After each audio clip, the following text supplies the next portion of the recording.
NMP. Send us a message via text or WhatsApp on 405-8683 with your name, email, and constituency. Stay in the know with NNP. Get updated.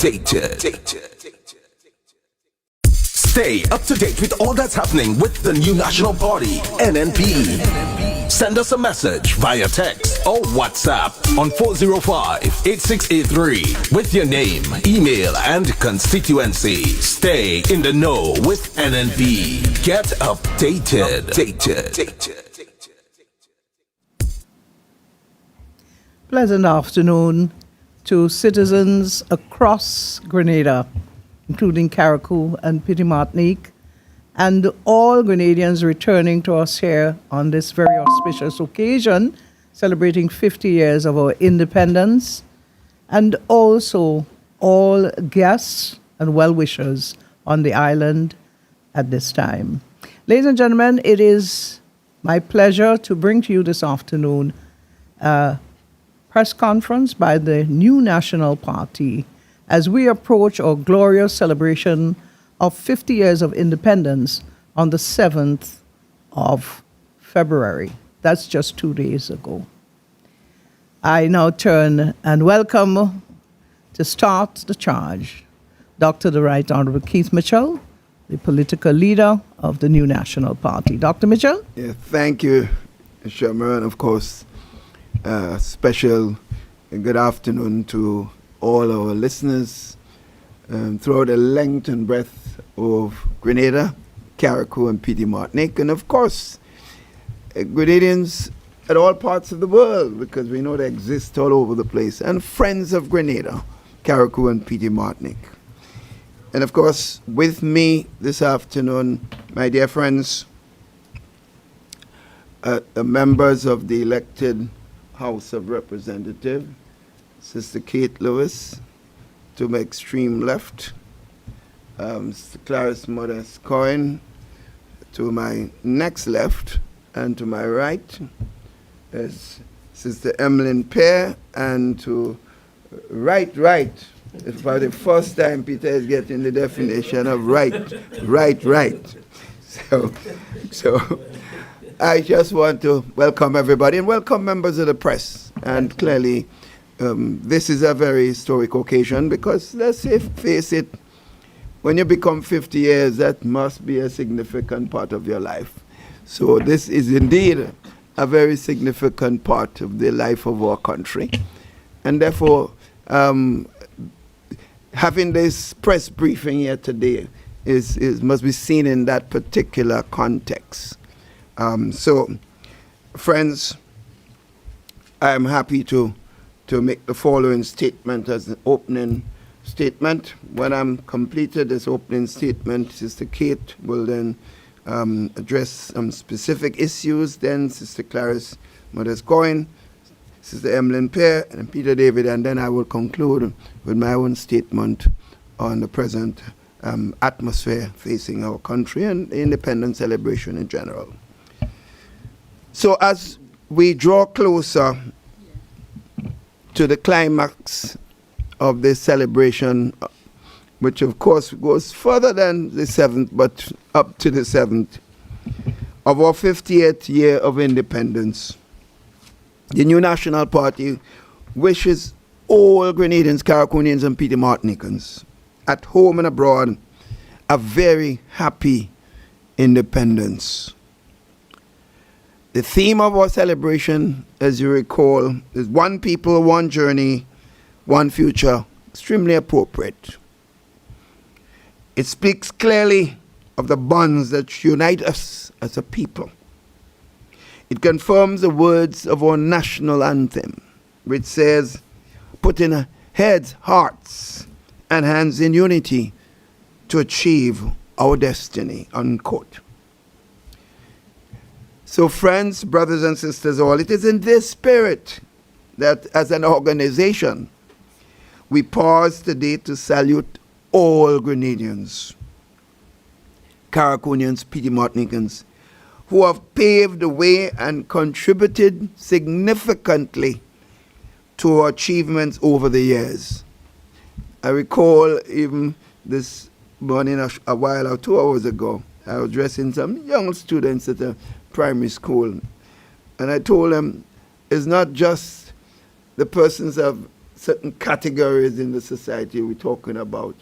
I tell them, even the garbage collectors, we have to remember them, because if they don't pick up the garbage and make our place clean, some of us may not be living as long as we are right now. So we have to significantly recognize all our citizens who have contributed to all aspects of life of our country, including, of course, the media.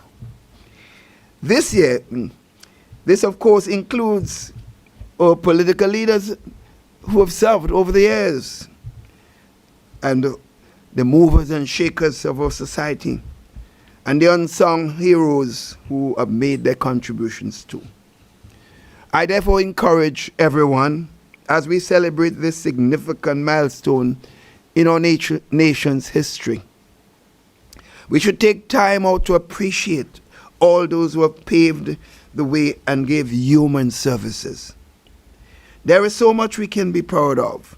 Let us take time to reflect on our collective journey, our resilience, and the vibrant spirit that defines us as a people. I wish to specifically mention, at this time, we can't do this without saying so, the father of our independence, Sir Eric Matthew Gary, whose determination and courage in the face of difficulties at that time of seeing our birth, giving meaning to this great achievement that we celebrate today. As we move beyond the celebrations, let us carry forward the spirit of our independence with a commitment to addressing the needs of our people, fostering economic resilience, and ensuring that every Grenadian, Caraconian, and Petite Martinique feels valued and wished to be heard.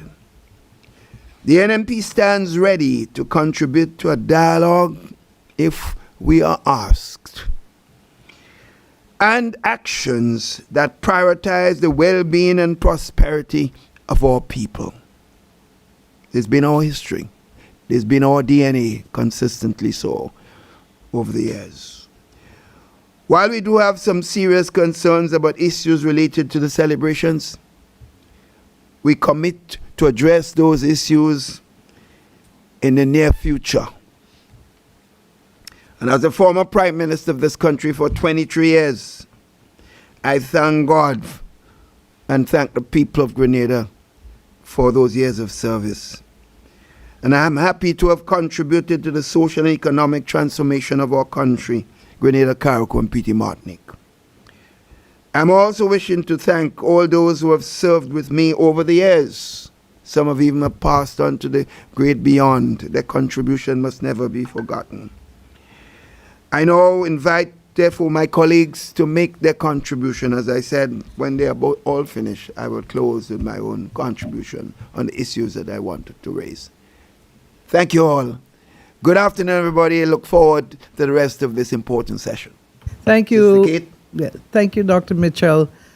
We also want to recognize those from the media that are on with us at this time on Zoom platform, and we have with us Callistra Farrier here as the lone media personnel in the room.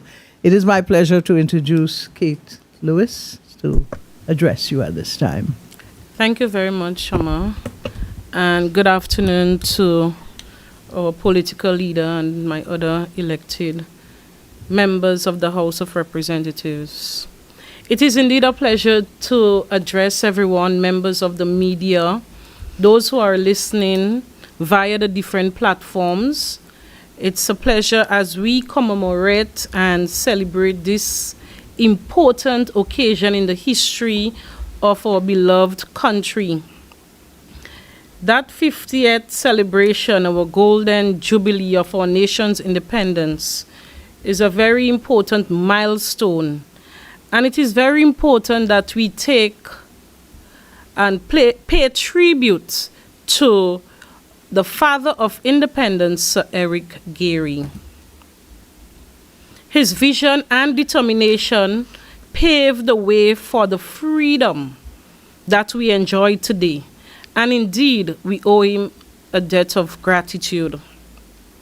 Sir Eric was born in St. Andrew, the parish of St. Andrew, and of course, the village of Dunfermline, to be exact. My constituency office is located in that same village. And his commitment towards the cause of independence, his dedication to the people of Grenada will forever be etched in our hearts. We remember him, his self-confidence, his smiles, and his unwavering belief in the divine plan for Grenada. He was a school teacher, a union organizer, and of course a politician. His testament to his relentless pursuit for a better future for our nation. Sir Eric's dedication to the cause of independence led him to forming the Grenada United Labour Party, of which I remember my dad being a very active member of that party, and maybe that is what led to my entrance into this whole political arena as well, having that history towards the politics from since then. Today we honor Sir Eric Matthew Gairy, and we must reflect on the progress we have made as a nation, as one people.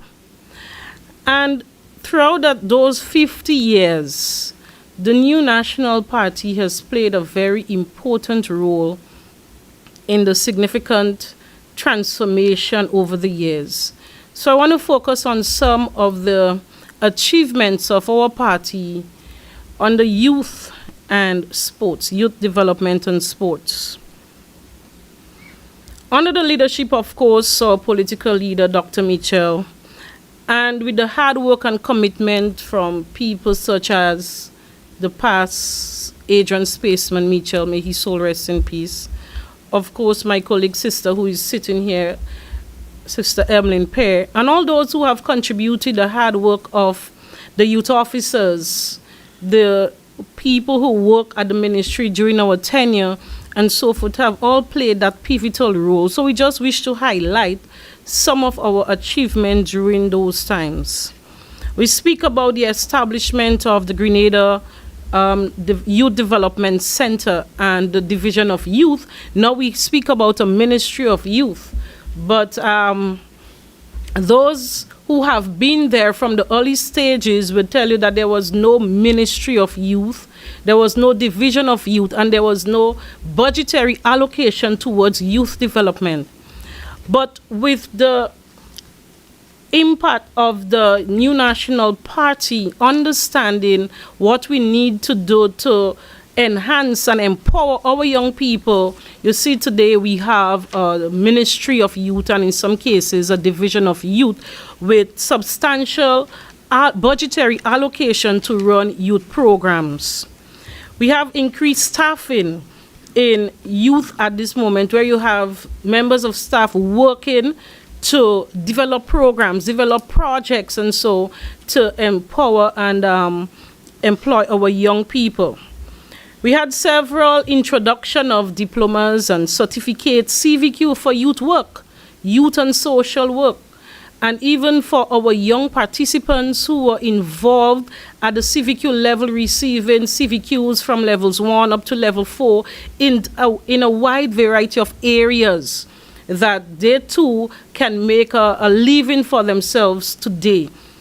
The creation of several youth programs, and of course the flagship program, the flagship youth program still remains, the new Imani program. And we can remember vividly many young people graduated from high school, from secondary school, college, and so forth, and they were told they were limited in their employment opportunities simply because of the lack of experience.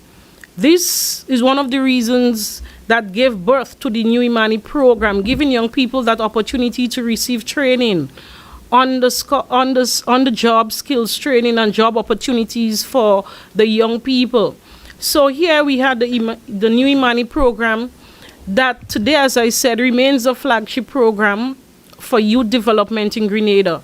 Many young people benefited from it, moving from one low level to a high level, empowering themselves by skills development, university degrees, and so forth. And we acknowledge that this program has and had its many challenges, but we cannot deny the fact that it contributed to the empowerment and development of many of our young people throughout the Tri-Island state of Grenada. We also had a youth entrepreneurship program very early. When the youth program was developed, it was called the Grenada Youth Investment Initiative. However, over the years, it was rebranded into Youth Biz, Young People in Business, creating that opportunity for young entrepreneurs to source funding for the new businesses, to expand their businesses. We also had the Business Support Center in St. Mark that gave them a place where they can go to get business support. And of course, we partnered with the Grenada Development Bank, so they were able to get the grant funding and loan initiatives up to $25,000 at the time. I'm not sure if these things still exist, but the young entrepreneurs got the opportunity. They received training and financing support to develop and enhance their youth businesses. We speak about Project Empower. Empower was specially designed for our young men, especially those who were on the blocks, those who dropped out of school and lost hope in the system. Project Empower gave them the opportunity to get a second chance to develop new skills and to be better citizens contributing to nation building. Project Fly, Project Reach at Her Majesty's Prison. So a variety of programs were created over the years targeting every young person, those incarcerated as well as those who have been making their contributions towards our development and so.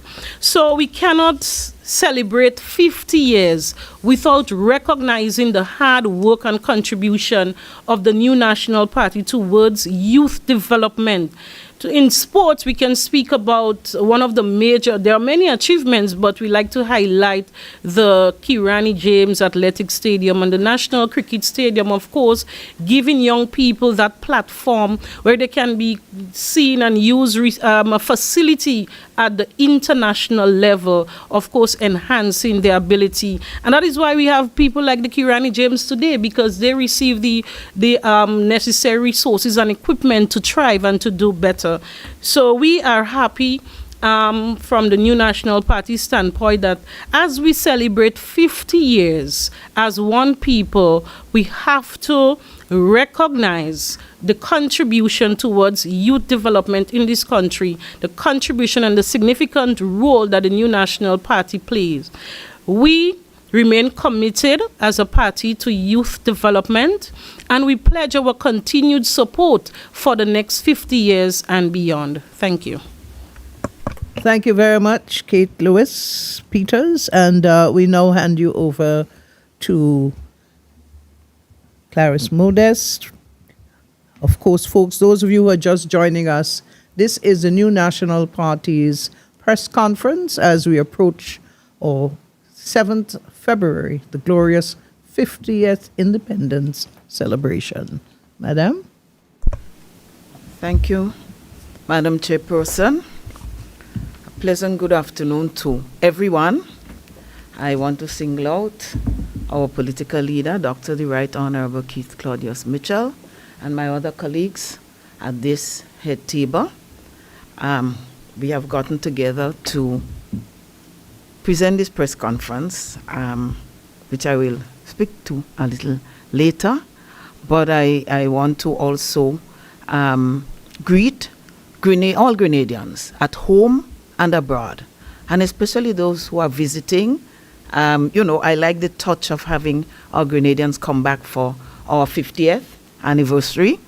To our media personnel out there, and permit me to single out my dear sister Callistra from St. Mark. She has been performing very well, and I'm happy to have her in the room But to all of those who could not make it, a pleasant good afternoon to all of you who have seen it fit to join us at this time. Happy 50th anniversary to all of us Grenadians. So I am particularly pleased to be a part of this press conference because 50 years is a great milestone, and so much has been achieved that I think it behooves us as a party to share some light on certain things, as well as to say thank you and recognize all of those who have gone before and contributed. Also, a large part of our population, they're under 50 years. And we, the older ones, if we do not share, then a chunk of our history would be left behind. So the journey has to be told, how we got here, how we achieved what we achieved, and so that we learn not to take everything we see for granted, but to appreciate the contributions of every one of governments, successive governments who have gone before, and a number of individuals who have played their role. We are thankful for that, and I hope that over this whole year of celebrations, that we as a party and we as a nation would find time to recognize those who have gone before. Maybe some are alive, but a number of them would have departed from this side of the world. But we cannot forget our history. Otherwise, we would pay a heavy price for that. So I'm happy to be a part of the history sharing at this time. I want to agree with my dear sister, Louise Peters, when she said that we cannot forget the father of independence. I always call him Uncle Gary. That's how my mother used to call him. And, you know, I fondly remember him through her eyes, Uncle Gary. And he's the father of independence. And he had made this contribution. As a matter of fact, achieving independence when he did was not an easy feat. He had some struggles, and he overcame it and got independence for us. That opened the way for us to have, to chart our own way, our destiny, and to bring us to this 50 years. So whatever would have happened over the years started off with Sir Eric Matthew Gary. And, you know, I just want to express my appreciation for that which he would have done. As a medical professional, I want to single out the St. George's Medical School. That was then. It has blossomed into St. George's University, offering a number of areas of studies that we would not have had. And when he conceived the idea of the offshore school, then a very uncommon thing in the region, I'm not sure how many of the Caribbean islands would have had then. No, it's a common thing, but it wasn't then. And, you know, he took a bold step there. And look at where we are today. How many of our people have graduated? He started off with scholarships. I know in our time we would have renegotiated and gotten more scholarships. I know this gentleman sitting on my right was never satisfied with the number of scholarships and was always interested in the development of our human resources. And we did get a lot out of that. Unfortunately, a number of those who benefited, they're outside, but you know, everybody can't stay, and we're not against them for that. But I always would like to see a significant number stay back to make their own contribution. So tremendous benefits were gained from that. I also remember Land for the Landless, because specifically in St. Mark, poor people didn't own land before. You see, people are born to parents who may be of humble, you know, beginnings, or their lives, their lifestyle are still humble, but they have lands. And a lot of it is due to him. So I want to single out that as an important achievement in several parts of the island, but specifically for St. Mark, a number of us benefited from that. Housing projects. I think that started off with Uncle Gary. Bonner in St. Mark. And lovely housing project, a nice area. And over the years, persons would have built up, you know, maybe the houses were built on tall pillars, and they have, you know, expanded on that. River Road housing project, Frequente housing project in Grand Anse. And then I think he paved the way, and that is the importance of our history. For when NNP came, we continued with housing projects, and a number of housing projects would have been built. The one in St. George's near Queen's Park. Of course, the Diamond Estate got another in St. Mark, another 2 housing projects. NNP built another few houses in Frequente, over 20. I well recall the Lacalome project in St. David's. I know it has had its challenges, but that project, in collaboration with the Venezuelans, was as a response to the need, the great onslaught of that need for housing right after Hurricane Ivan. And, I want to express my thanks to that country for having done that, and I know it is serving a great purpose. So presently, we have 5 housing projects that are due to be distributed: St. David's, Boucherville, St. Mark, Carriacou, and Petit Martinique, and St. Patrick. 5 projects, over 600 units. So we look forward to that. I can't relate here all of the achievements of Sir Eric, but he started certain things and we have followed. Of course, we won't follow everything that every government would have done, but he did enough for us to follow. So that started a serious tourism business in Grenada. The St. George's University accommodations came up for the students as well as family visits. That built it up, and if you go in the areas near to St. George's University, we will see the kind of infrastructural developments. The supermarkets, when you go in the south, they're filled with locals as well as persons who are here either on visit or students. The vendors for local foods all around the campus, you can see persons selling. So the business would have received a great injection from that. Then I want to move now to NNP achievements. And I want to compliment, again, leader of the opposition for reestablishing relationships with Cuba and the many benefits in terms of medical and educational that we have received from the Cubans. And I want to say my thanks to the Cuban government, the Venezuelan government, and so for the contributions they would have made in terms of collaboration between them and certain things that they would have achieved for us.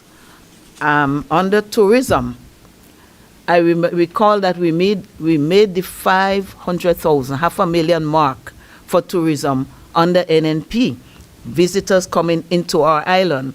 500,000 may sound small, but for a small population, if we are 100,000, we receive 5 times in 1 year the number of tourists as our population. So this is a great achievement. Flights, daily flights with American from Miami. At one time, there were no flights. At one time, there were the occasional flights. Now we have daily flights. And then added to that, we have flights from Charlotte with American as well. Daily flights with JetBlue and other airlines that would have provided services before, and so on.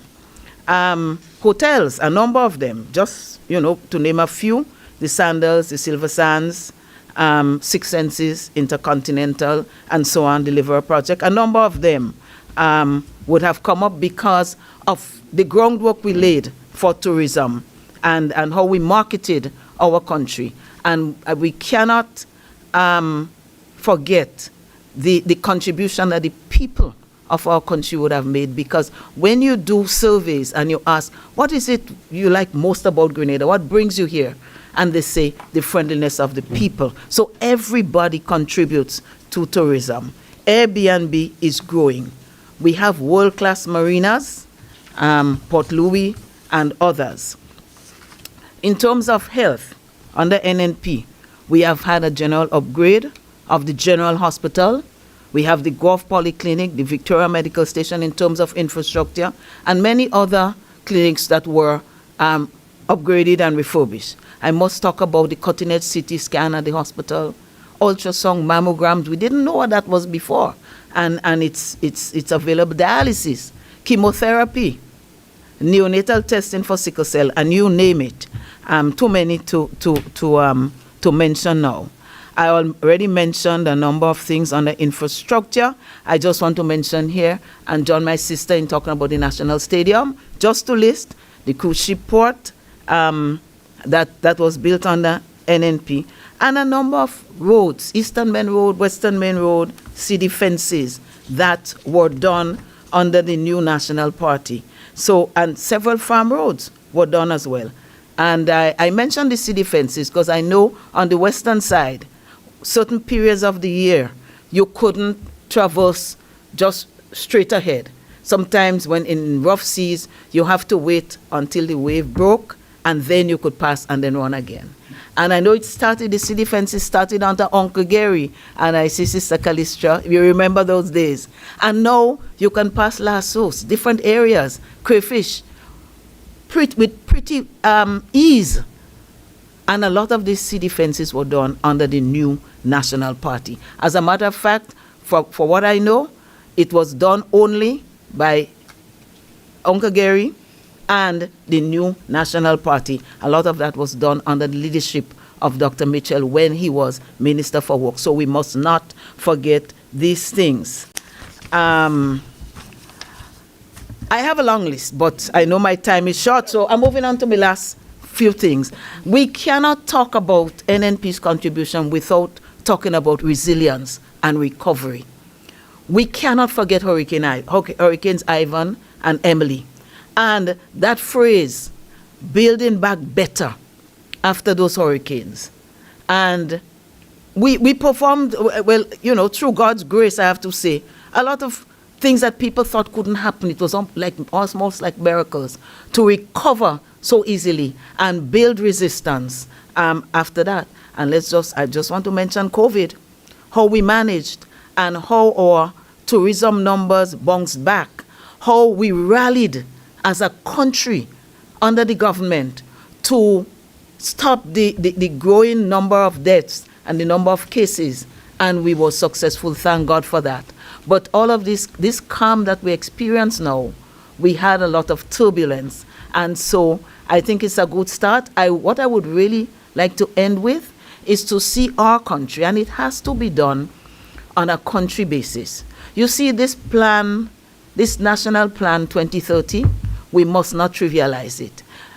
We have to find ways to stop having ad hoc development and to have a national plan that reflects the desires, the input of Grenadians. And that plan has that. Maybe it needs some tweaking, I don't know. But it was a great initiative by the new National Party, and we must not forget that as we chart our way forward. Much has been done, but there's quite a lot more to be done. So I thank you. Thank you, Madam to Mrs. Emmeline Pear. Interestingly, when you mention about SGU, I do recall in 1976, as a young journalist in Grenada, attending a function of Sir Eric Gary with a gentleman by the name of Mr. Mervyn Daimali. He came here as the Lieutenant Governor of Southern California, a Trinidadian. He brought Mr. Modica here to meet with Uncle Gary to talk about SGU. And that is when the whole thing was revealed, and then he gave them the hotel on the beach in Grand Anse to start the school. So I happen to be privileged to be witnessing that. So, Madam Pear, it's your turn now. Thank you, Shama.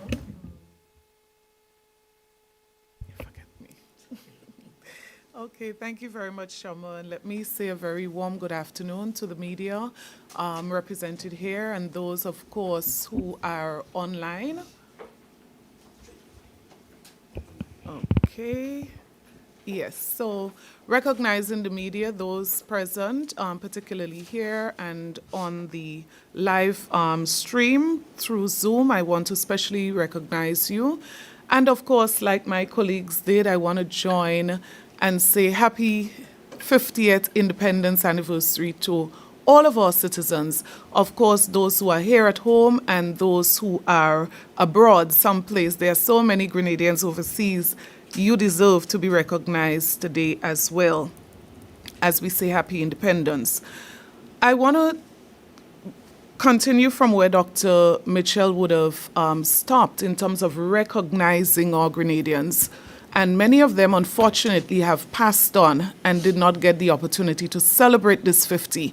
But so many people have made so many significant contributions to our country. Dr. Mitchell would have mentioned even those who we sometimes don't remember. The garbage collectors, for example, the cleaners. But we have our doctors, our nurses, our teachers, our public officers, businessmen and women, religious leaders in our society, and all leaders in various sectors. We want to say this afternoon as a New National Party how much we recognize and appreciate the service that all of our Grenadian persons, Dr. Mitchell referred to them as our unsung heroes, those who have contributed, we recognize you this afternoon.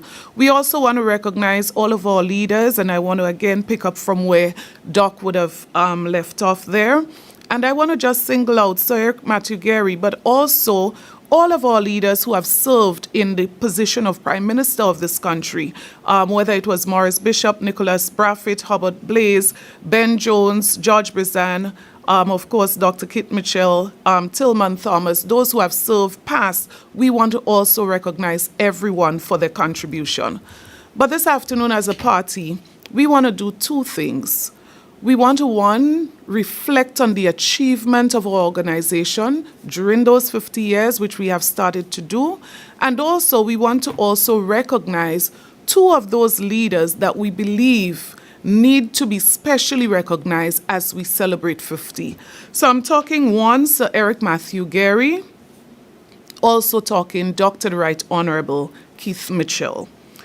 When I count to the years, Dr. Mitchell serving some 23 years as Prime Minister of this country, and when you add the number of years post-independence that Sir Eric Matthew Gary would have served, collectively, they served as Prime Minister for over 50% of the 50 years.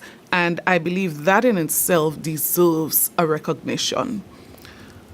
So my colleague, Sister Clarice, would have made reference to education, particularly Sir Eric Matthew Gary, and I don't think repetition in this case would be bad.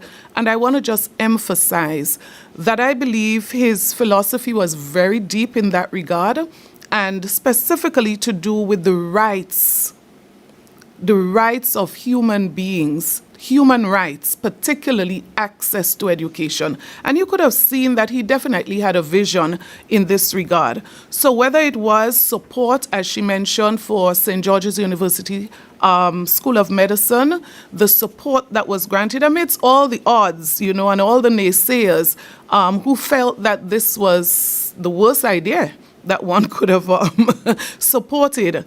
You look at his support for construction of schools throughout the length and breadth of Grenada, particularly in rural communities, because I believe his vision was to ensure that no child was left behind, which is what we continue to promote today. No child should be left behind, and access to education is a human right. So we cannot speak education without remembering the contributions of the foundation, not saying that no one else did anything for education thereafter, but the foundation, I believe credit has to be given to this individual. In addition to that, credit must be given to the foundation as it relates to tertiary level education. And I'm not just speaking St. George's University there, but I'm also speaking here about technical and vocational education. That was another passion.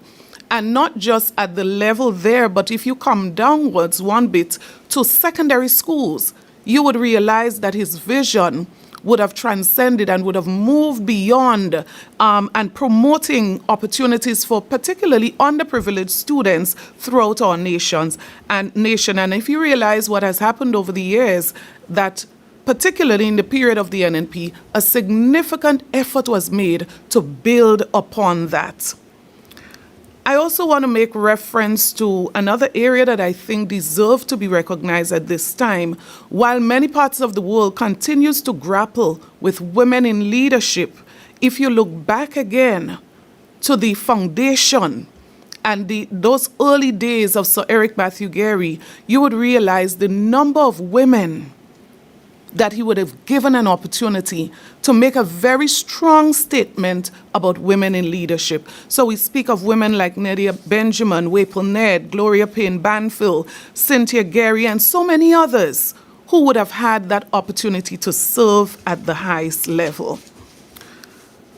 Mention was made of his social transformation program. So whether it was Land for the Landless and many other programs, we know and we can attest to the fact that he had a heart for the poor people, the working class people of this country, and he deserved to be recognized in that regard. I have said it publicly before, I am very shocked at the downplay of Sir Eric Matthew Gerry's contribution thus far in the build-up to independence, and I'm very hopeful that come Wednesday there'll be something elaborate that is going to correct this. I look forward. I want to also use this opportunity, as I said today, the Prime Minister who has served longest in our country, I believe making the most valuable, significant contribution to the transformation that has taken place in this country, whether we speak in infrastructure, whether we speak in education, whether we speak in social development, whatever area or aspect of nation building, you would recognize, in spite of person's political preferences now, I'm speaking about what is the fact of our Grenadian history, that Dr. Mitchell would have led with distinction. And I want to single out another area that my colleague also mentioned, and that is the area of crisis. Leading in crisis tells a lot about a leader. And I believe that is the point at which one ought to make their greatest judgment of a leader leading in crisis. And his leadership through Hurricanes Ivan, Hurricane Emily, and his leadership during the COVID crisis.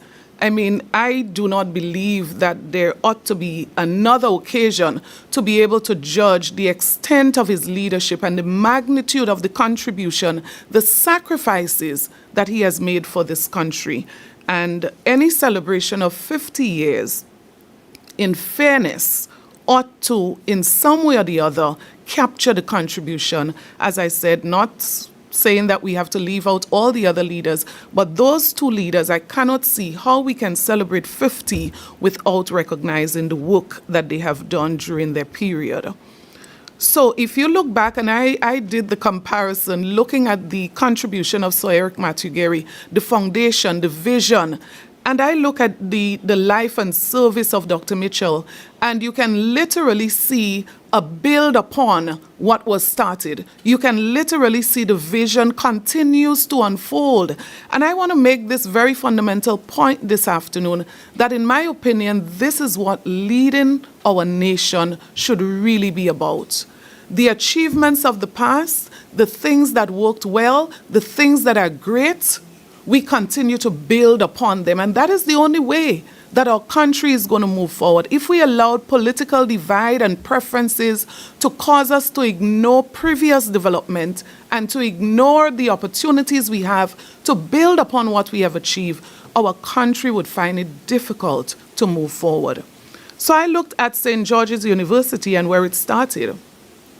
And I also examined the contributions that he made, the support that he has given to take St. George's University to where it is at this stage.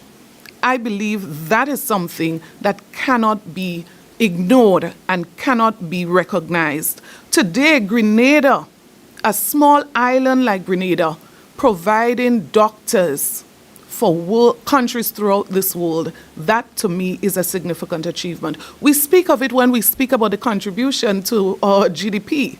We speak about how important St. George's University is to our national development. Of course, we have to recognize that the enabling conditions had to be there for them to succeed in the way that they did.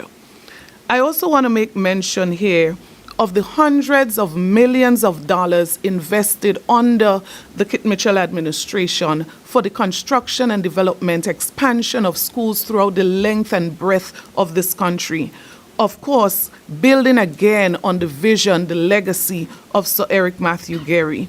And if I'm to specify here, if I look back, I am very clear that there has never been this size of investment in education as had been made under the New National Party administration. And I'm not just speaking here about infrastructural development. I'm speaking about all aspects of the education agenda. The introduction of technology and the creation of the enabling conditions. When we speak about digital education, you can't not speak about what happened during that period of service of the New National Party. Children being able to sit regional exams online. Children being able to attend classes online during a crisis. One ought not to underestimate that this New National Party has contributed its fair share to the development and transformation of the education sector of Grenada. The investment of hundreds of millions of dollars in scholarships, and I'm not just speaking here St. George's University, but students being able to go outside of Grenada to access an education. So much work has been done. And I remember those early days, Dr. Mitchell actually traveling from country to country. I had the, may I say, privilege to sit and listen to a Fidel Castro speech accompanying the Prime Minister at that time. He might not even remember.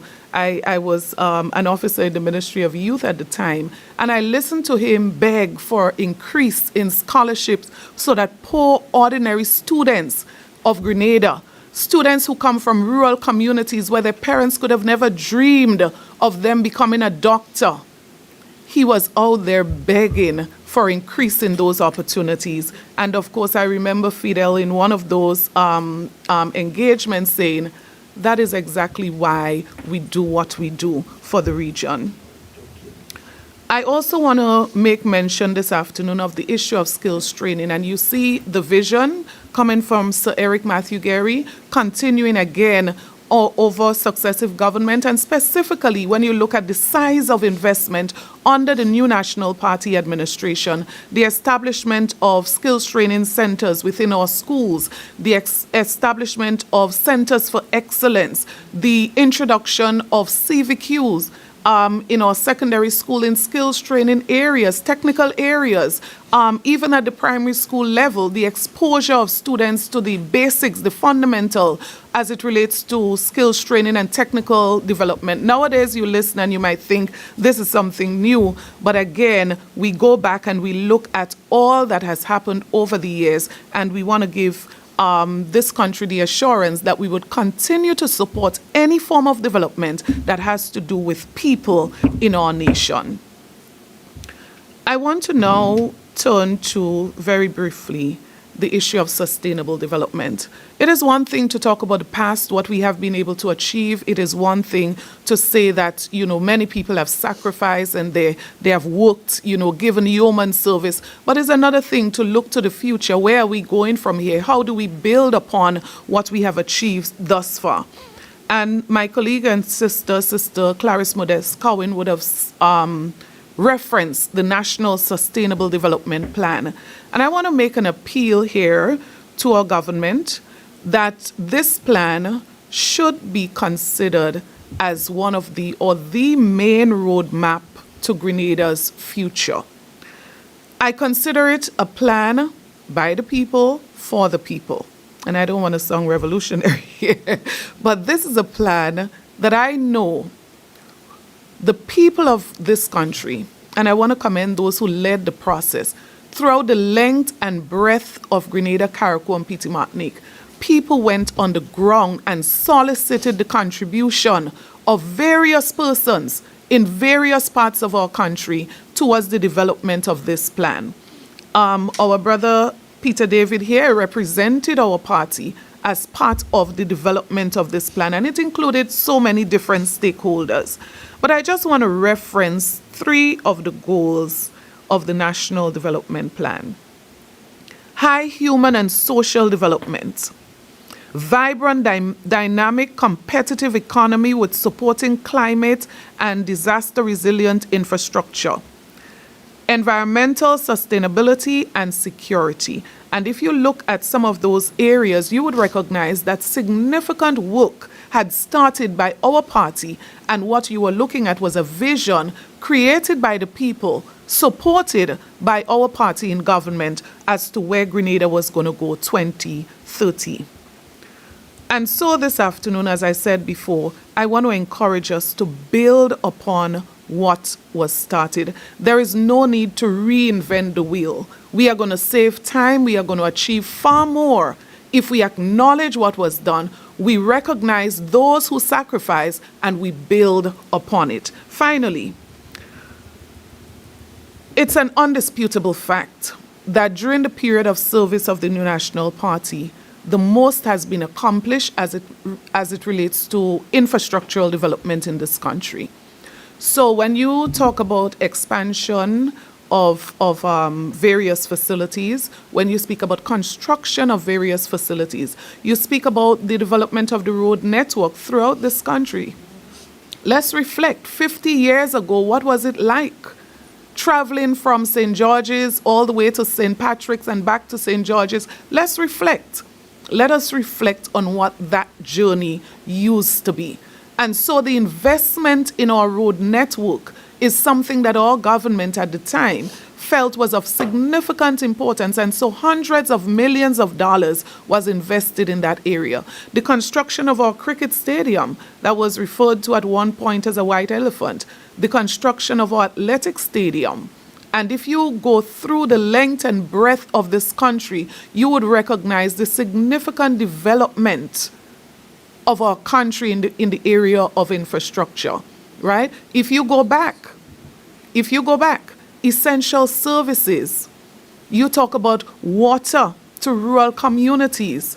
You speak about electricity to rural communities. Remember the days when people had to literally take buckets of water from one area to another just to have a simple bath. And I'm sure our political leader and former Prime Minister can attest to his own personal experience. So this is how far back it went. So the development that took place in Grenada in terms of the infrastructural development, if you trace back, most of this took place, this transformation took place during the period that our party would have served in government. And this afternoon, we just want to say we are humbled by the opportunity that we had to serve. We are humbled by the contribution that we have made, and we stand ready always to continue to make this contribution to Grenada, Carriacou, and Petit Martinique.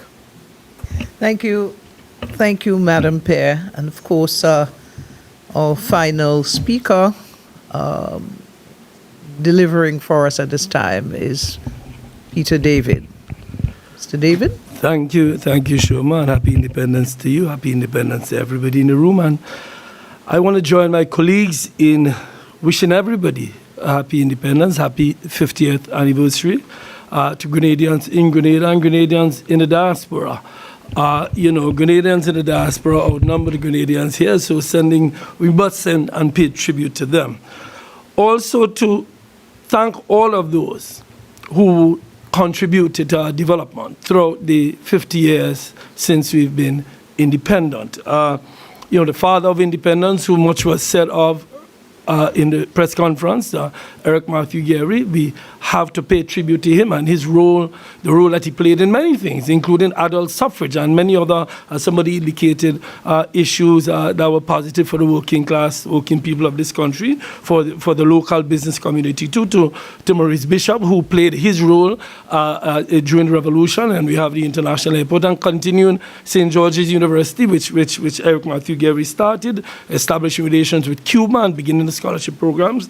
I served also to all those I served with. I served with Maurice. I served with Honorable Tillman Thomas, who played his role, and I served with him many years ago. I want to pay tribute to him. I spent 5 years in his cabinet and to praise him, and to, of course, Dr. Mitchell, who I spent the last 10 years serving with in his cabinet, and to all of those throughout the history, the last 50 years, who have done much to get us to this stage. We didn't get here, as some of my colleagues indicated, by accident. And I am here today to speak mostly of my contribution as a member of the New National Party, because that is why we're here, to highlight our contributions to national development and the significant achievements that we have contributed to in many ways. You've heard my colleagues' contributions. I will make some contributions in the areas that I participated in mostly. But before I go in, one of the areas I participated was foreign affairs. I played a significant role in foreign affairs. And before we move into our contributions, I want to pay tribute now to the former president of Namibia, who passed on yesterday. I think that was something shocking to everybody, including our brothers and sisters in the diaspora, in the African diaspora I'm referring to now, to hear of his passing. He was a fighter for liberation of Namibia, along with Sam Nujoma and others, and his passing sent shockwaves through the African continent. And as we are about to welcome the Ghanaian president to Grenada, and I want to express our absolute welcome to him to Grenada, we want to express on behalf of the party, and for me, as a former foreign minister who've had much to do with the Ghanaian colleagues, wish them, express our deepest condolences to the government and to the people of Namibia. And that brings me to the question of foreign affairs. And you know, one of and I think it was alluded to by my sister Clarice, who was also foreign minister, is Dr. Mitchell's role in bringing Cuba closer. I think I didn't understand his role until I had a meeting with a Cuban diplomat in Grenada in 2002, when he referred to the awarding of a Jose Marti award to Dr. Mitchell. And I said, why was that? At the time, myself and Dr. Mitchell were not colleagues. And he said his role in getting the CARICOM region to re-engage with Cuba was so significant for Cuba's development that they awarded him gave him the Jose Marti Award. And that has to be seen in the context of Cuba's contribution to Grenada's development. Because without that relationship with Cuba, the doctors, there'd be fewer doctors in the hospital. One of my colleagues alluded to the fact that many persons would not have been doctors today. My good friend, Dr. Modest, in discussions recently said she is not sure if she would have been a doctor had it not been for that relationship with Cuba, which Dr. Mitchell enhanced in a post-revolution period. So I want to pay tribute to that the role Dr. Mitchell played in bearing in mind Cuba's contribution to our development, getting Cuba back into the fold in the region. Remember, at the time, there was intense pressure on Cuba, and it was a big risk to both visit Cuba and invite Fidel to Grenada. Big risk that he took, and I want to pay tribute to him for that. The other thing is climate change. Grenada played a significant part at the United Nations in climate change, and those are some of the issues that are benefiting us today. Resilience, referred to by my sisters here. And again, Dr. Mitchell played a significant role in that, and the NNP played a very significant role in that. As chair of the Association of Small Island States, our role in CARICOM. So it is clear that in foreign policy, Grenada, in the last few years, played a significant role. And in addition to that, maintaining the Caribbean as a zone of peace. I remember in recent years when the Venezuela issue was prime on the international agenda, where I joined a delegation to visit the United Nations in order to broker some kind of peace so that the Caribbean can remain a zone of peace. So in foreign policy, over the years and from independence to now, there's been a lot of developments. I am here today to say that we have contributed a lot by way of ensuring that our foreign policy is one that is tightly linked to our national development agenda. Another issue that I was very much involved in was CBI. CBI is something in recent years that people forget the initial years of CBI. The blows that we got for CBI the fact that CBI was not something that was welcomed by most Grenadians, but Dr. Mitchell and the NNP was bold in making the step towards CBI, so that today, when you look at the contribution of CBI, Citizenship by Investment, to national development, we must pay tribute to those who continue that program and who continue that program up until this day.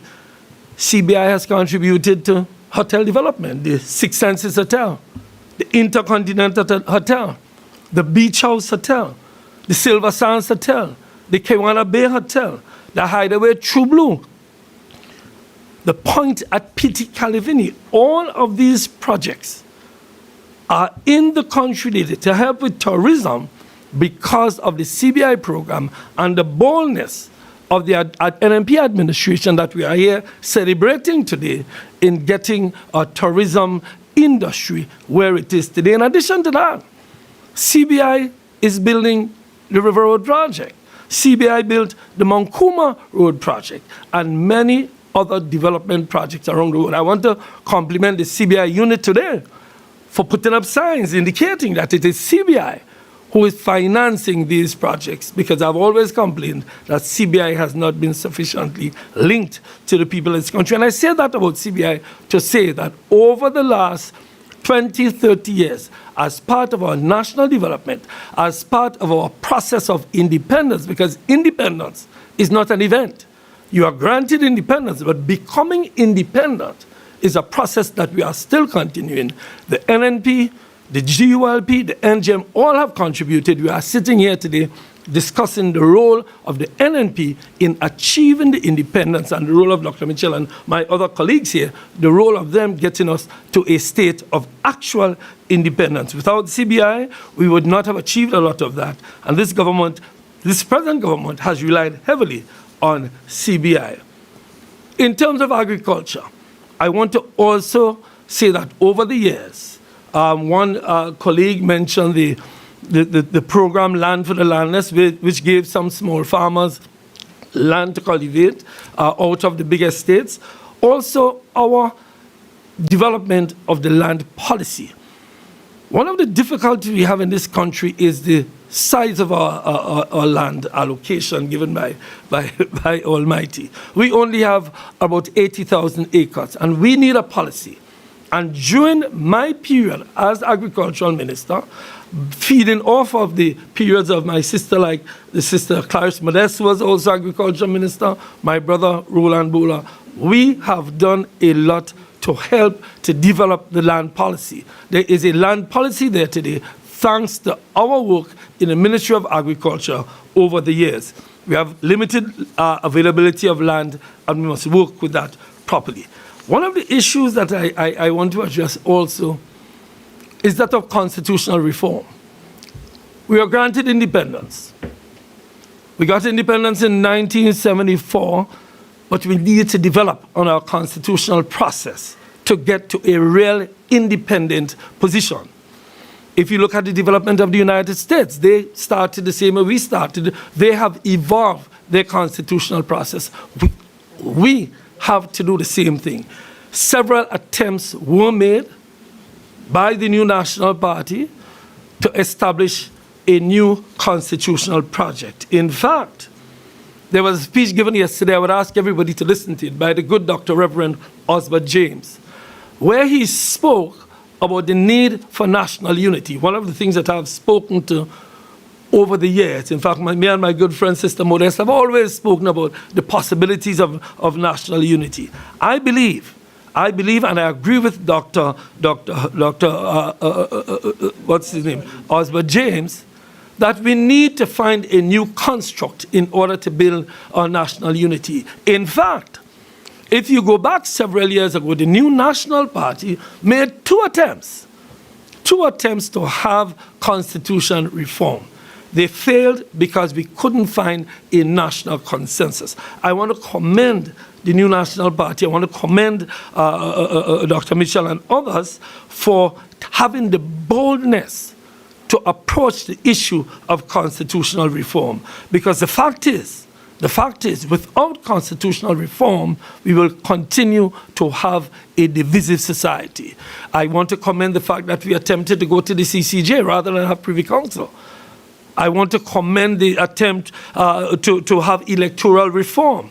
I want to commend the attempts to move us closer and closer to real independence as we develop our society. And over the next 50 years, I do hope that the new National Party plays a role in getting that done. So I want to commend the party for these achievements, and just to mention something my sister here commented on, the national plan. We will not be able to move forward with our development unless we pay attention to our national plan. We, and I was proud to be a part of it, attempted and succeeding in developing a national plan. That national plan is sitting there. It is the 2035 plan. It was developed through consultation with all sectors of our society. We need to go back to it, and I want to commend all of the colleagues on this table, persons on the ground, persons who worked hard on that for the fact that we now have that plan, and we must refer to it. So again, I want to thank everybody who has contributed to national development. I want to say to everyone out there, happy independence. But I want to say that all of us, all of the persons who have contributed, all of the persons who have struggled over the years, that let us move forward. Let us move forward in unity. Let us move forward together so that we can evolve. Because independence is an evolving project to become a more independent, a more proud people. Happy independence. God bless Grenada, Carriacou, and Petit Martinique. Thank you. Thank you very much, Peter David. And finally, ladies and gentlemen, we get back to the start, the beginning, final comments from Dr. Mitchell.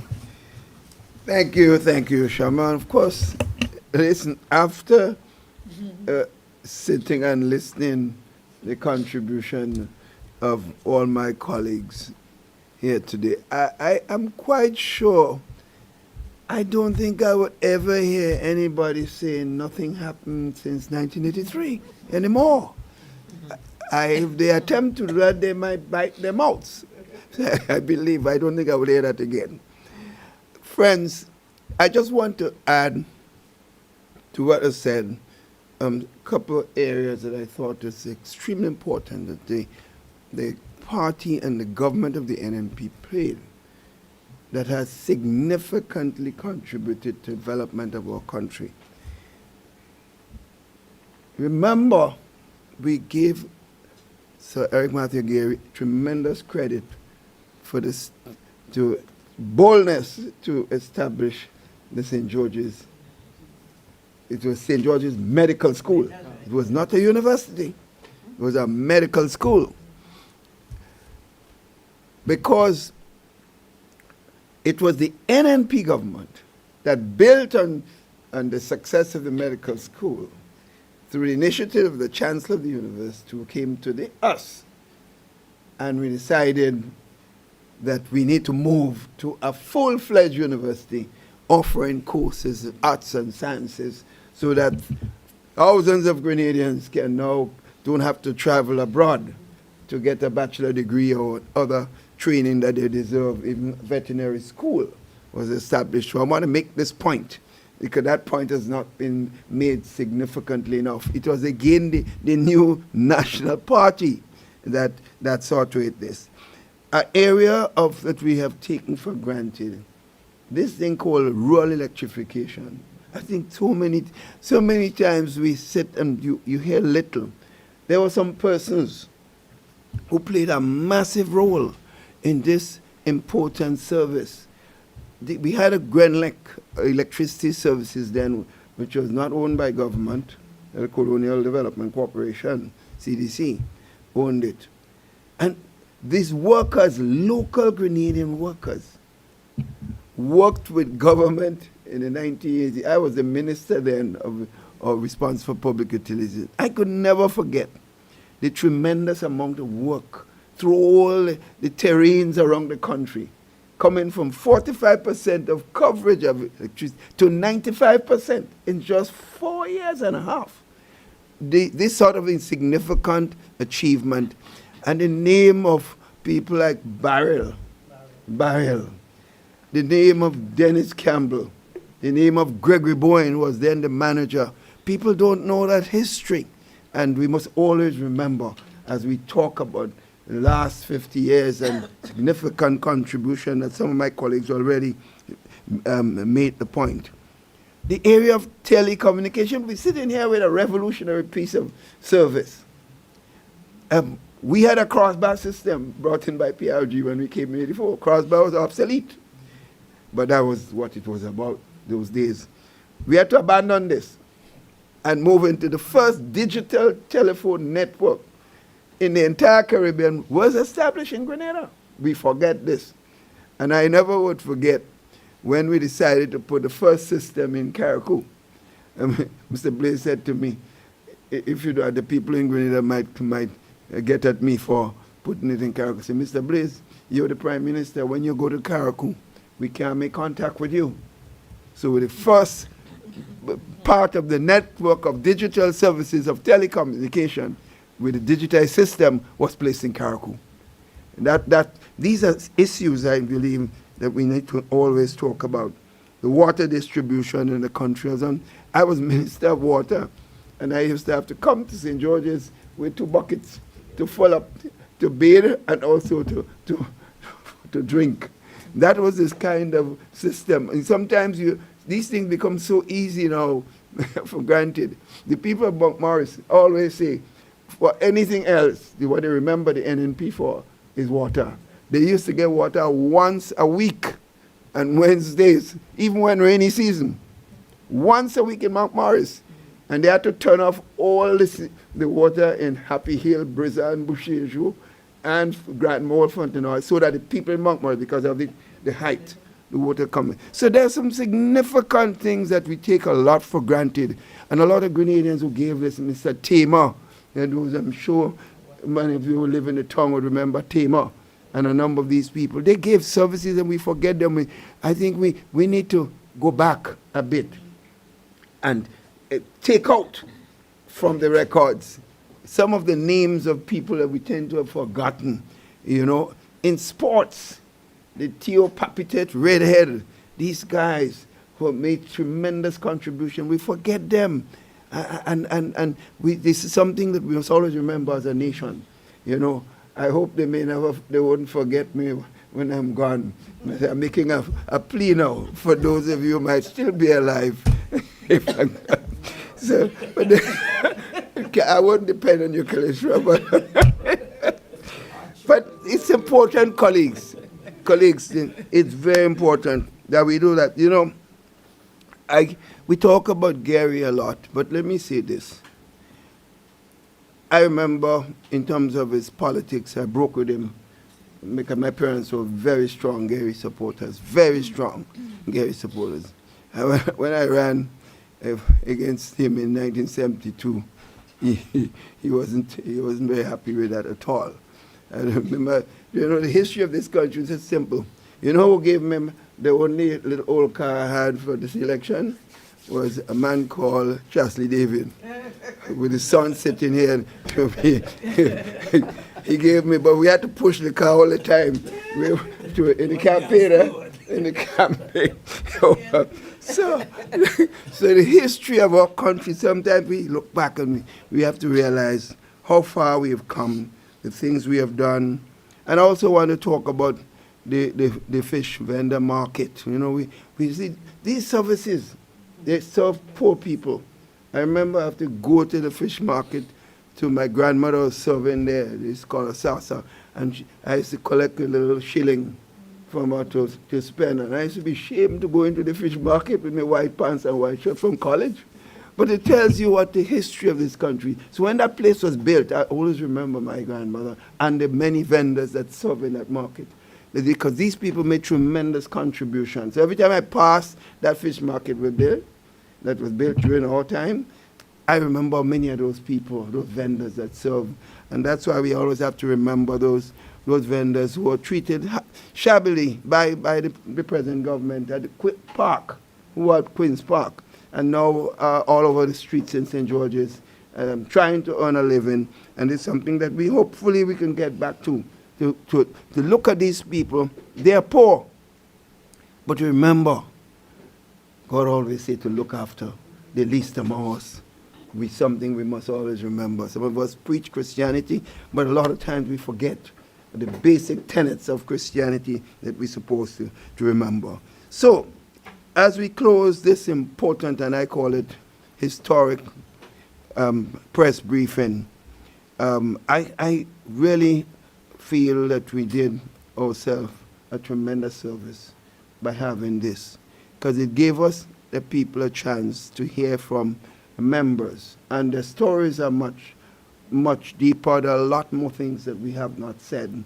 In fact, the intention is that we should take some of the issues to the public soon, because people need to hear from us a lot more. Some of them have been saying, we're not hearing from you enough, we're not hearing from the party enough, because some of the difficulties they're experiencing outside there, they need to. I want to also give a lot of credit to those who served and came up with the national plan. And Reverend Osbert James literally did a tremendous service to that national development plan.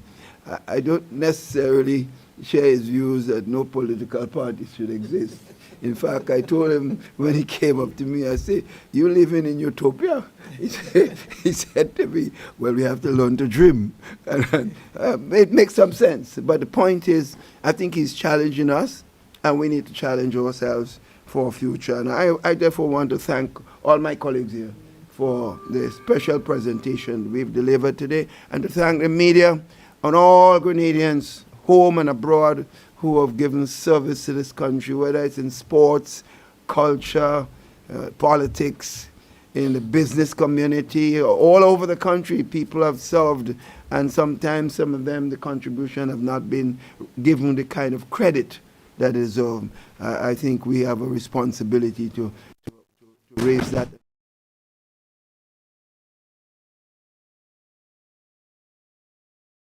This with your beautiful red outfit here today, and we thank you for.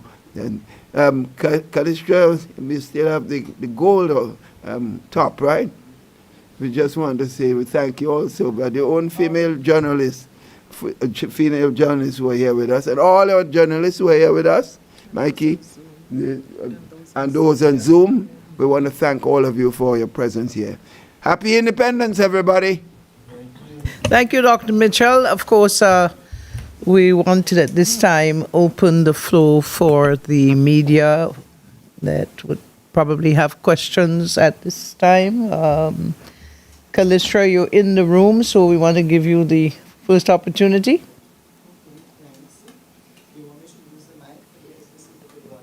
Yeah, Mikey has placed it there for you. And just to remind the viewers who are joining us at this time, this is a press conference of the new National Party. Of course, we're approaching our big 50th celebration on the 7th of February. And it is fitting that we look back at the number of achievements of Grenada from 1974 to this glorious time. Callistra? Okay, thanks. Callistra Farrier, The Narrative. Dr. Mitchell, you didn't give us water because you know in Victoria, and you live there now, you know we always had water. But when it comes to infrastructure, yes, you did.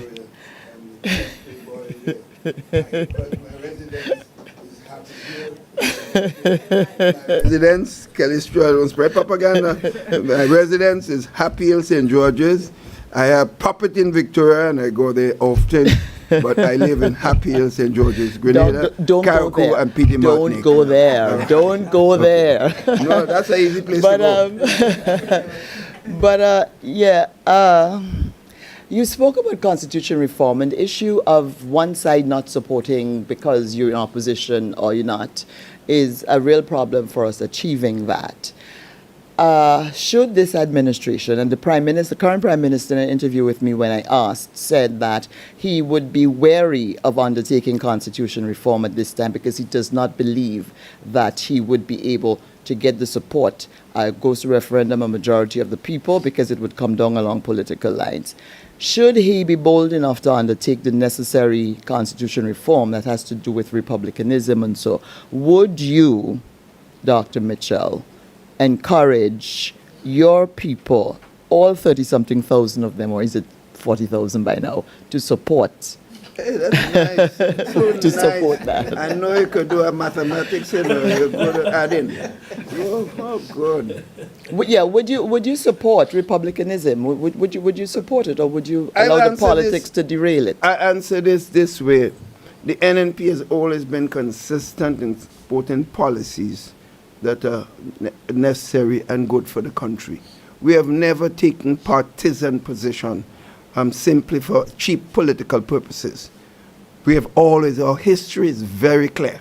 So if something comes up that is in the interest of the country, the NNP will not go out there telling people not to support it. That's our position, period. And that's been our consistent position. What can happen, I believe, the Prime Minister is to do. His party was the one that opposed things based on our coming forward with things that were basic and fundamental, like Reverend James said yesterday, opposing Carriacou and Pitimat and Grenada and the passport.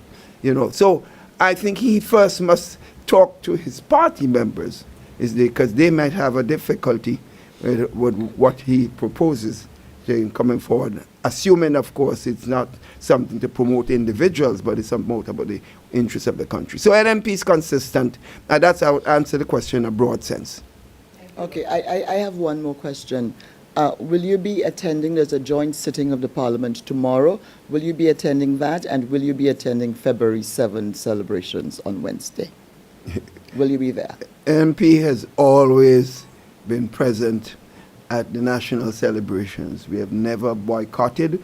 We never decide we're going to Cameroon Park to celebrate, while the national services celebration is held in Queen's Park. We have never, and that's my point, is NNP has never been partisan in national issues of that importance. The question of Parliament, well, there are sittings of Parliament. Sometimes I have been absent of Parliament sessions, so I wouldn't comment on this at all. You look tomorrow and see who is going to be there. So because from this news conference, I got the impression that on the Eric Gary issue, that is a problem. He's not front and center in something. He needs to be front and center. But I got the impression from all of the speakers that there's also a concern that you yourself and your very lengthy contribution towards national development is not being sufficiently recognized in this. So will you show your displeasure? And there is displeasure. I sat here and I listened for over an hour. Will you show your displeasure at this by not participating? Well, it's good. Boycotts are good. It's The good media to hear you boycotting say the other there is way. displeasure outside there. Displeasure here. I was talking about in the room. Yes. No, yeah. I think I heard you say there's pleasure in general. So I take it that you mean, and you always talk the truth, so I'm giving you credit for this. So I'm just simply saying that we don't take positions just on personal issues. What our position will always be on a national issue, right? There's some issues that if I was thinking just Keith Mitchell, I would take a certain position. But when I'm taking Keith Mitchell in the context of the new National Party's policy and that of the interests of the country, I take different positions on certain issues. But Okay? do you feel slighted, sir? Well, no, I said people will talk about that. I'm asking how you feel. Do you feel slighted? Keith Mitchell is at peace with himself. I'm not erratic and old. So just say that Keith Mitchell is not erratic and not old. He feels good, you look, and you can see. So that's all I can say, my friend. I don't feel slighted by anybody. I'm at peace. But people may have difficulties, and they have that right. Okay? So what's the purpose of this news conference then? If I may, at this time, I think we clearly established the purpose of the press conference Yes, I think so. on numerous occasions. Thank you, Dr. Mitchell. Kalistra, any further questions? We can give you the opportunity for one more. I think Well- Dr. Modest would like to respond to you. If you Sure. But I mean, Oh, you, ahead. you're No, speaking no, down. I Okay, go just ahead, wanted Doc. to say Dr. Mitchell is at the center, and Dr. Mitchell has to embody the policy of the NNP. But I just wanted to say that there have been inconsistencies in terms of the involvement and what may have been said, was done or was going to be done and wasn't done. And we could spend time talking about that today. And you ask a very important question. What is the purpose of this? We, at this heightened time when people are looking at 50th anniversary and a celebration time, if we came here and started to talk about what we are unhappy about, I think it would sour the atmosphere. And our purpose is to share the journey. One people, one journey, and what's the last one? One future. One future. We want to share the journey of various leaders, various governments, because everybody don't know. I mean, half of our population is under 50 years. And we feel, I personally feel, and I think I reflect the sentiments of my colleagues here and our political leader, that enough homage, enough respect, enough recognition has not been done for some people, and it is mentioned here. But so although we mention, we may allude, but we do not think that this is the time to berate and to cry sour grapes, because we have too many good things that has happened in this country overall and that NNP has done. And so we just want, especially the younger folks, to know that good things have happened, because when you were born in a time where you see plenty, you think that is how it has always been. And we want to remind those who would have forgotten. But that doesn't mean that everything has been done well in these last few days, but we will leave that for another time and just be happy for what we have achieved overall as a nation. Thank you. Thank you very much. You did say you would spare me one more question. Briefly, because we have a few people Yes, online. Yes. What, Dr. Mitchell, we're speaking about national development and the image of the country, and this is going to appear as if it's off topic a little bit, but Let's try to keep on indulge topic, indulge me, please, Dr. Mitchell. In an interview on GBN recently with Colin Dow, you spoke of a very terrible organization being active in Grenada. It turned out ISIS. You talked about ISIS. It turns. Oh yeah, you did. You did. Your mic is off. I raised an issue that people were talking about, and I asked the authorities to investigate. That's what I did. I never said there was ISIS here. I said people are calling me, and I would be concerned. So I asked the authorities to follow up, please. And if it is true, deal with it immediately. If it's not true, then tell the nation. That's what I did. Also, you had called the Prime Minister with such a serious concern. You'd called him up I and made said a this is going. statement on the public media, which is what you said, Calista. Yes, you did. You're not listening to yourself. And no, I am listening to myself, Dr. Mitchell. Let's not go there. Well, anyway. But the bottom line is that you said what people took away was that one of the most powerful prime ministers, longest serving that we have. When you speak, Dr. Mitchell, for better or for worse, people listen, and a lot of people believe.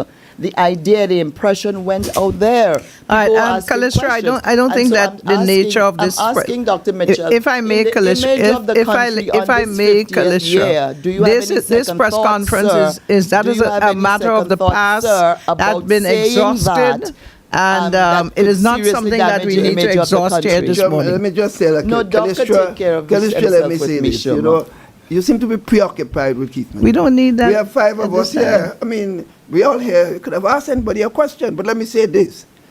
I repeat, go and check your record. You are in the media. I never said ISIS was here. I made no such statement. Check your record. And if you're a media person, you must go and look at the statement made. And I can defend the statement. In fact, I was doing what I consider a national service to the government and to the people of the country. So I finish here. I will not answer any more questions. As irresponsible rumor that you'd heard out Calista, we there. thank you very much for your questions. We do have other persons online that would love to be. Time is against us. And we have someone online. Linda Straker is online. All right, we'll entertain Linda at this time. Good afternoon to all. My question is a follow-up on the constitutional question. Well, maybe Mr. David or the former Prime Minister will answer, because Peter raised the issue of constitution reform. With constitution reform, in recent days, we have been hearing, and I've gotten articles from the former chairman of the Constitution Reform Committee calling for a change in the oath of allegiance. Actually, it was one of the bills that did not get the yes at the time of the Constitution Reform in 2016. If a bill was presented to the Parliament now, will the opposition members support the bill to have the oath of allegiance be changed? The argument from Dr. Alexis is that we do not have to go through a reform, but we can do it by simple majority vote in the House. What will be the NMP position if such a bill was to be presented to the House as part of our independence celebration, which is for 1 year?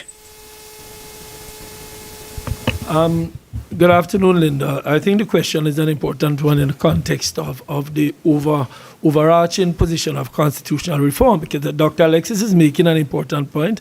I think before I answer you, I want to pay tribute to Dr. Alexis, because he's one of the long-standing judicial luminaries, legal luminaries, who have tried to push us toward a more independent nation constitutionally. In fact, he headed a commission that was established by the NMP some time ago, and he was absolutely very disappointed when much of the things, particularly the CCJ, did not make it through the last referendum. So I think Dr. Alexis is now looking at incremental ways in which we can become more independent, and rather than swearing an oath of allegiance to Her Majesty the King, that we swear an oath of allegiance to Grenada, which is something that other countries have done. I cannot comment now on the substance of it on behalf of the NMP. What I could say with some certainty is that it will be considered by the NMP, because we agree with constitutional reform, and the evidence of that is having brought it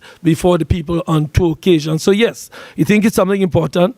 We think Dr. Alexis needs to be listened to, because he's one of those in the Caribbean. He's taught most of the lawyers throughout the Caribbean, and it is something that we believe that issues like that must be addressed if, as I said earlier, the process of independence is to get better and better. So yes, we'll consider it, but I can't sit here today not having seen it and not having received advice, because I know there's another legal luminary who believes it can't be done the way Dr. Alexis says it could be done. So there are all of these issues we need to be briefed on fully, and I'm sure in the next couple of weeks we will be getting a briefing on that so we can make a more definitive statement, but we should take it seriously. I just want to point out, knowing Dr. Alexis, I think I know him, he himself wouldn't expect an MP to pronounce a statement, positive or negative, on an important and critical matter of this just because he said it. I think that's crucial. Okay, Linda, any further questions from you? My other question I should do, I did hear Dr. Modest said that this event is to talk about the journey of the NMP through that 50 years, and wanting people to be happy and do not dig into matters of concern. But I asked though, for this celebration, we have been hearing, first of all, we were informed in the Parliament that there is now 15 million. At one point in time, a few weeks ago, I was informed that each constituency MP would have received $10,000 as part of the celebration. Can the party or any member or somebody lead the way to say whether or not the opposition members indeed received $10,000 to assist with celebrations in their constituency? And on the other hand, if the $10,000 that was promised as part of the monthly allowance of MP, has that also started being received? We have just completed July. So I want to know about the two different 10,000. Is it 10,000 for as part of your regular allowance and 10,000 for independence celebration. Has this money been received, and what is the process of reporting on it? As far as I know, no member of this, the opposition team has received any such allowances. In fact, I checked with my bank a few days ago to find out what came in. And the report was $3,282 came in from me for the month of January. That's all I received. And I have to say this because there are some people who believe we get a lot of money. $3,282 came into my account as opposition member. That's important for me to state here. So I'm glad you asked that question. No, we have not received communication about those allowances, but certainly nothing has been finalized yet. I don't know if members of the government, ministers or senators receive such allowances. So I've seen some expenditure being incurred in certain places, even in my own constituency. So I don't know whether that's part of what was done for the government side, but certainly the opposition, I believe I'm speaking for everybody here, that none of us have received any such allowance. Okay? The opposition member has not received no 10,000 for independence celebration. No, we have not received any. And secondly, the increase in salary as announced in the budget, you are yet to see that reflective in your bank account. Well, appears, I think people thought it was an increase, but it appears that it replaced what I was getting before. So maybe the government side gets increases, but for members of the opposition, it appears that it replaced what we were getting before. Because I think it's important. That's why I asked the bank to check to see what came in. Because so nobody got $5,000 as an MP on their pay? No, none of them have. You got 5,000? No. Because I am aware that the leader of the opposition gets more than the MPs. So the 3,000, is this was your regular thing that you had last year? Well, we have. I can't talk with certainty. All I could tell you, Linda, is what we receive, what I personally received. I don't know whether it's for a half month or for a full month. So I can't tell you that because the bank would not have that information. So that's where we are right now. So as far as I know, I did not get any additional $5,000. What is the question about the 10,000 for the independence celebration? Yeah.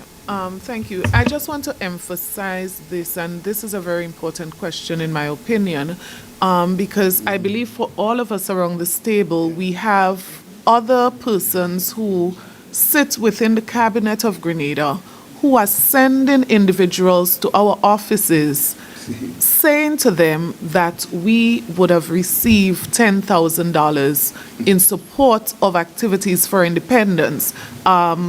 My colleague here just sent to me this morning, someone would have come to him from the government saying that he received those monies. Let me just make this abundantly clear. None of our members here would have received any monies from the government up to this point as it relates to independence celebration. And as it relates to the constituency funds, the $10,000 received, let me make that abundantly clear. That persons are saying that we receive, let me make this abundantly clear, that no member sitting on this table would have received $10,000 from the government as allowances for constituency activities. So not the independence amount, not the constituency allowance. We have received nothing of this nature. As a matter of fact, we have some serious concerns as to documents that we've seen, and we await an opportune time to discuss those with the government and others concerned. Linda, I just want to make a point. I think as responsible parliamentarians, I think we have a fundamental responsibility to insist through questions in Parliament to get a thorough, detailed examination from the government as to that $15 or $22 million which is alleged to have been spent for independence celebration, because you're hearing a lot of stories. And, you know, I'm one who passed through a lot of stories and accusation falsely. So I don't ever want to do the same thing to any member of government. But I think it's important that we ask questions and specifically and get information through the parliament. And we will be doing so very shortly. All right, thank you, Linda. Any further question from you? We'll give you the opportunity for one more. Well, thank you, thank you very much. My other question is related. There are a number of activities. One is on tonight with regard to the unveiling of the commemorative note. Has the members of the opposition been invited to that event, and would they be attending? I believe you receive an invitation, nothing more than that. So I don't know. That's up to members individually to decide whether they're going or not. Why me alone? You're asking question. You're not asking. Ask Kate. Ask Kate. Ask Kate. This is not a love story here today. Yes, Linda. We're going to give the opportunity to anyone else. Leisha Paul, welcome. Go ahead, please. Hi, good morning, everyone. Good afternoon, everyone. My question is for Dr. Mitchell. As the longest serving Prime Minister in the last 50 years, what would you say was your biggest accomplishment in this during your tenure? This just recently in a national program that I did with Colin Dow. He asked me to name 3, and I did give 3. And so I think you have the record there, my dear Nisha. So I suggest you just check that record. I'll just repeat the same things. Okay? All right? All right, Nisha. Okay, I have another question. Hello. Yes, I have another question. It's with regards to the LIAT issue. We're hearing that the former LIAT employees are calling on the government to assist them in getting the compensation money in keeping with the High Court judgment. It's since 2001. Any thoughts? What are your thoughts in this on this situation? When this came out, we were engaging the unions and other governments to see how we can aid and help. But there was no resolution. In other words, for this to happen, all the governments have to be involved. It can't be one government taking a position. So we in Grenada had agreed to do what we can, because our citizens are being marginalized as far as their income is concerned. So we had that interest. In fact, I remember in one case when we were asked to provide some support and to help with this thing, Grenada gave $1 million, and most of the governments that had agreed, they didn't come up with their share. So we gave $1 million, and that was the end of the story, my friend. I think a couple others did, but I don't think most governments didn't. All right.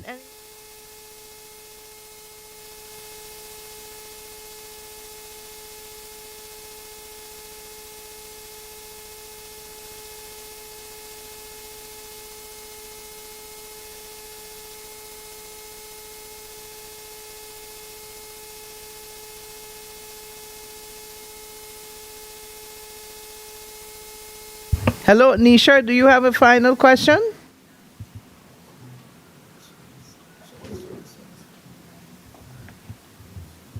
No? Anyone else online with a question? All right. Well, of course, we would notice that we've almost completed a very long session here this morning.